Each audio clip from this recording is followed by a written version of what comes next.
Hello and welcome to the Creative Cow Show. Today we are speaking with Ian Foster, the founder and CEO of CenterCam. CenterCam is a great little device that attaches to the top of your computer screen and can put a tiny little camera right in between the eyes of the person that you're speaking with. Hello, Ian. How are you? I'm good, Bree. Thanks for having me. Now, how long has it been since you invented CenterCam, and what was your inspiration behind inventing CenterCam? The pandemic, actually, I was finishing up an internship as a master's level social worker. I'm getting a master's of social work, and I was a counselor for kids in a substance use facility, so a kind of a rehab.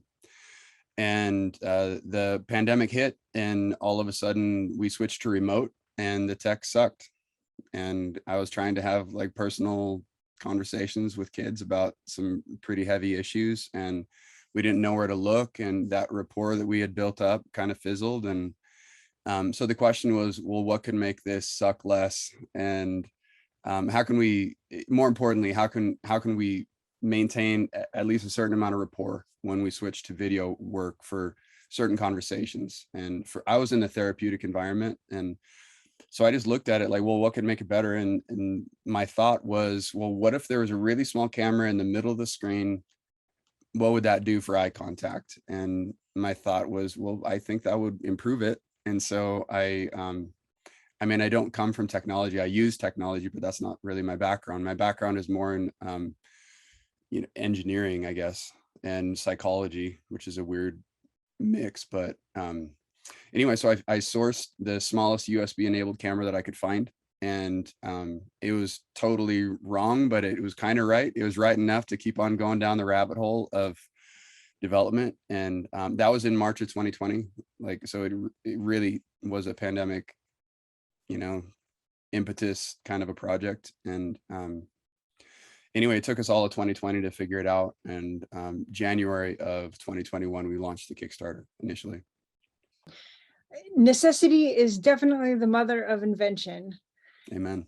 Now, I notice that I am able to have interviews that are recorded with people far more easier with the CenterCam, because I can speak and have my face be recorded and not be struggling to look at a camera that's on the edge of my screen, which kind of gives me a little deer in headlights look occasionally. Have you found a good appreciation among the streaming and the YouTube community for the CenterCam? Yeah, absolutely. So our customer base, it's about 20% are in the helping profession, maybe 25 are in the helping professions, meaning, well, every profession helps on some level. That's how money transfers, right? We help someone with a problem, but meaning coaches, therapists, consultants, things like that. And then probably another 20-25 are in sales, and then the rest are kind of a mix.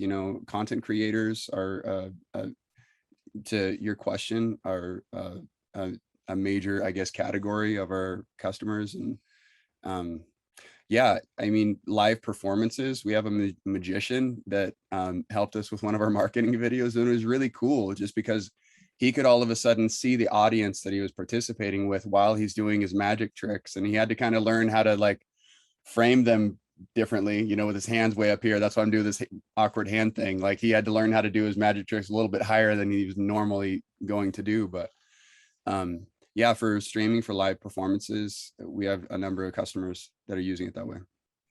Also, I notice that I'm able to have a more comfortable conversation, more comfortable interviews with my subjects, because I can pick up on the little cues in their face that human beings have evolved for millions of years to pick up.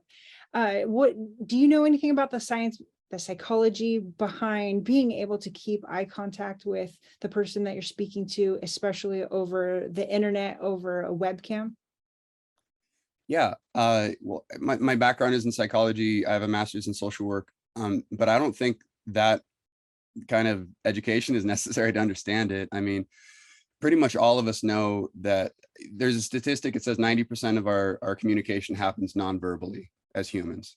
And I've heard that statistic vary from 85 to 90, maybe even a little bit more. And but I think that statistic resonates with everybody, regardless of your educational background. You don't have to get a degree to understand that. Most of what we understand has to do with tone. It has to do with facial expression. It has to do with the nods or the not nods that we're getting. And all of us understand that. The ironic thing is that with screen edge webcams, we give all that nonverbal up, because to be able to create eye contact, we ironically have to look away from the person we actually want to be talking to. Or if we're a performer, we have to look away from the audience that we're trying to kind of create that energetic relationship with. And it's tough. So yeah, CenterCam doesn't give that up. It gives you the opportunity to, have uncomfortable amounts of eye contact if that's how you want to use it. But more importantly, like, I mean, when people look at me too much, I know they're either selling something or they're lying or they're trying to get something, you know what I mean? And so it creates that opportunity, though, to be able to actually be a normal person and, look at somebody that you're talking to and see their face while you're talking to them, and then look away like a normal person and just kind of collect your thoughts and then come back. It creates that more normal environment. Now, what are the two different options that you have for lenses on the CenterCam?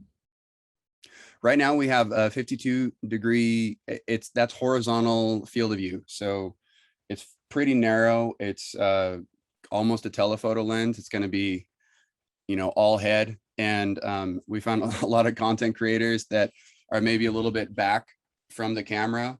They want a little bit more narrow of a shot. And so some of it has to do with your workstation. So I just scooched back just to, to kind of give that example. The 52-degree lens would probably cut off about here, even if I scooched back a little bit. I'm using the 65 right now, and I have a laptop. The camera's almost 2 feet away. So that's where I'm at. If you're on a laptop, you definitely want the 65. So, and we've had a lot of, I mean, I love CenterCam. I'm devoted my, 3 years of my life to this. So I think it's a worthy cause, but CenterCam is not for everybody, just to be clear. Like if you're launching SpaceX rockets or NASA rockets, like you probably need to see all of the decimal points in your screen, and you may not want to put something in the screen. If you're on an iPad or some small tech, you're going to notice the difference a lot less, just because I have like a 40-inch monitor. And so your face is fairly big in my screen. And so it creates that opportunity to have a more, lifelike experience. The smaller the screen, the less you're going to see the difference. And also, depending on where you put the laptop, if it's facing down and I'm 6'1", so I'm above my laptop, it's going to be very difficult for that thing to not shoot a little bit up my nose. So anyway, I mean, these are all, but also the opportunity here is that we've kind of just relegated webcams to just kind of a thing that it's a brick on the edge of our screen, and we don't really think about some of the dynamics in video conferences. And it's a problem, but an opportunity. Now you have to choose, well, how do I want to set up my workstation so I have the best presentation possible? How do I want to use the tech? I mean, we're in a two-person video conference right now, so it's just you and me. And so what I usually do, but when I'm in multi conferences, which I am, a few times a week, 3 to 5 to even 10 people, what I do is I just move the video conference software window around, like the viewer screen window around. And so if you and I had, a coworker or something on this call, when you were talking, or if I was talking, in your direction, I'd have you underneath the CenterCam basically. And then if I was talking to somebody else, I would just move the viewer window so that they were front and center. And that's how I manage that. So I'm always able to see the person that I'm talking to while I'm talking to them. But that's a dynamic that we had to learn. When we first developed it, I was like, well, let's figure out the focal angle problem. And then after that, it was like, oh, whoa, well, how do we do this part? What about that part? And then all of a sudden we kind of developed a flow for our work, and it's going to change from person to person, but that's just a tips and tricks. And are there any upcoming developments for CenterCam in the future? Yeah, well, we launched 1.0 basically because it was what we could launch, you know, crawl, walk, run. But our vision has always been smaller, lighter, faster, stronger. And so, I mean, from the minute we launched 1.0, we've been making incremental improvements. Coming from the crowdfunding space was one of the cool parts of that, is that we could make those incremental improvements while we were still raising money. And 2021 was crazy, you know, chipset shortage, shipping delays. It was like the best case scenario to launch a crowd fund, because as you're building these systems, people just kind of know, hey, you're a new business, and they gave us a lot of grace, and we needed it, because not only were we developing a new product, but we were in a crazy environment. You know, I mean, Ford couldn't buy chips for a while, you know, and we're not Ford. So anyway, but back to your original question, yes, we have a 2.0 that we've been working on since 1.0 came out. And we have concurrent, we have 3 different 2.0s just based on what we can actually develop in development right now. And the best is going to win. So anyway, expect it to perform a little bit better, be a little bit smaller.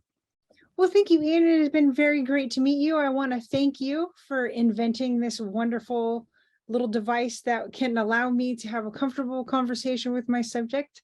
Thanks for coming on Creative Cow Show, and have a wonderful day. Thanks a lot, Bree. Appreciate it.